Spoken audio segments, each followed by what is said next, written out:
Hi welcome to our channel. Duvvada Srinivas కేసులో అయితే big twist అనే చెప్పుకోవచ్చు.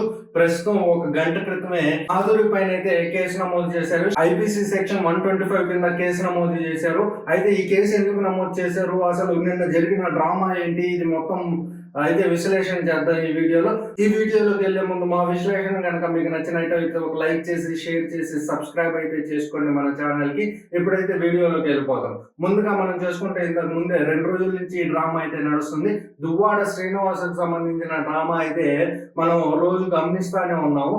అయితే దువ్వాడ శ్రీనివాస్ గారి డ్రామా ఏంది, ఫ్యామిలీ డ్రామా ఏంది అంటే ఆల్రెడీ మనకు తెలిసిందే. ఇంతకు ముందు వీడియో చేస్తున్నాం. మాధురి అనే ఆమెతో అఫేర్ ఉండడంతో, ఇల్లీగల్ అఫేర్, అది కూడా ఓపెన్ గా వాళ్ళిద్దరూ ప్రెస్ మీట్ పెట్టి మరి చెప్పారు మాకు సంబంధాలు ఉన్నాయి అని.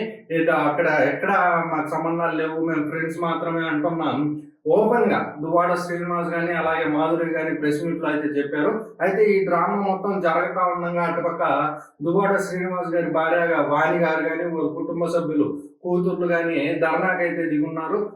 వాళ్ళ ఇంటి ముందు అయితే ప్రొటెస్టులు చేస్తున్నారు. కానీ దువ్వాడ శ్రీనివాస్ దాన్ని పట్టించుకోకుండా ప్రెస్ మీట్ అయితే పెట్టి కవర్ డ్రైవ్ అయితే చేయడానికి ప్రయత్నించారు. కానీ అది విఫలం కావడంతో కేవలం ఈ కుటుంబ సభ్యులు, కూతురు వైపు మరియు దువ్వాడ శ్రీనివాస్ గారి భార్య వైపే న్యాయం ఉందని ప్రజలు మొత్తం చెప్పుకుంటున్న తరుణంలోనే నిన్నైతే ఒక డ్రామా తెర మీదకి వచ్చింది. అది డ్రామానా లేదా అనేది అయితే మనం చెప్పుకోలేము. ఎందుకంటే అక్కడ జరిగింది ఒక యాక్సిడెంట్ అయితే జరిగింది. అది ఎవరికి జరిగిందంటే, ఎవరైతే ఆరోపణలు ఎదుర్కొంటున్న మాధురి అనే ఆమె పైన, ఆమెకైతే యాక్సిడెంట్ జరిగింది. ఆ యాక్సిడెంట్ జరిగిన తర్వాత ప్రభుత్వ హాస్పిటల్కి అయితే తరలించారు. మొదటగా అక్కడ చికిత్స పొందిన తర్వాత వేరే హాస్పిటల్కి అయితే వాళ్ళకి సంబంధించిన వాళ్ళు ఏ హాస్పిటల్కి తరలించమంటే ఆ హాస్పిటల్కి తరలించరు. ఆ తరుణంలోనే మాధురి అనే ఆమె ప్రెస్ తో మాట్లాడుతూ ఏం చెప్పిందంటే, నేను కావాలని ఈ యాక్సిడెంట్ చేసుకున్నానని చెప్పింది.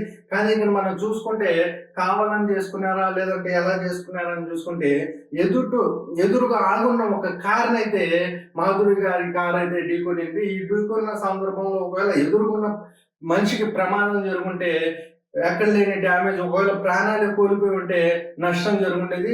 అదృష్టం కొద్దీ ఆ ఎదురుకున్న మనిషికి ఏం కాలేదు. ఆ ఎదురుగా వెళ్తున్న కార్ని ఢీకొనడంతో ఈ స్వయంగా మాధురి గారి ఈ ఘటనను ఒప్పుకున్నారు. నేనే కావాలని ఢీకొన్నాను, నేను ఆత్మహత్య అనుకున్నారు. కానీ ఆత్మహత్య చేసుకోవాలంటే వేరే మార్గాలు ఉన్నాయి. కానీ ఇక్కడ వేరే మనిషి ప్రాణానికి హాని కలిగించే రూపంలో ఈ యాక్సిడెంట్ జరిగింది కాబట్టి పోలీసులు అయితే కేసు నమోదు చేసి మాధురి గారి పైన అయితే కేసు నమోదు చేశారు. ఇక్కడ చూసుకుంటే ఒకటి మనకి అర్థమైంది ఏంటంటే, ఇక్కడ అనుకున్నది ఒకటి అయినది ఒకటి అనేది అయితే అర్థమవుతుంది. ఎందుకంటే ఒక సింపతి డ్రామాని క్రియేట్ చేయడానికి పోయి ఇలా అడ్డంగా దొరికిపోయారని అయితే అనిపిస్తుంది. ఎందుకంటే ఇలా యాక్సిడెంట్ చేసుకున్నాను అంటే ఇప్పుడున్న ఆరోపణలు కాస్త ఈమె వైపు టర్న్ అయ్యి సింపతి కలగదు అని ఎక్స్పెక్ట్ చేసినట్టున్నారు. కానీ ఈ తరుణంలోనే ఆమె చెప్పే వివరణలో నేను కావాలని యాక్సిడెంట్ చేశానని చెప్పడంలో పోలీసులు అయితే కేసు నమోదు చేసి ఐపీసీ 125 సెక్షన్ కింద కేసు నమోదు అయితే చేశారు. దర్యాప్తు కూడా చేస్తున్నారు.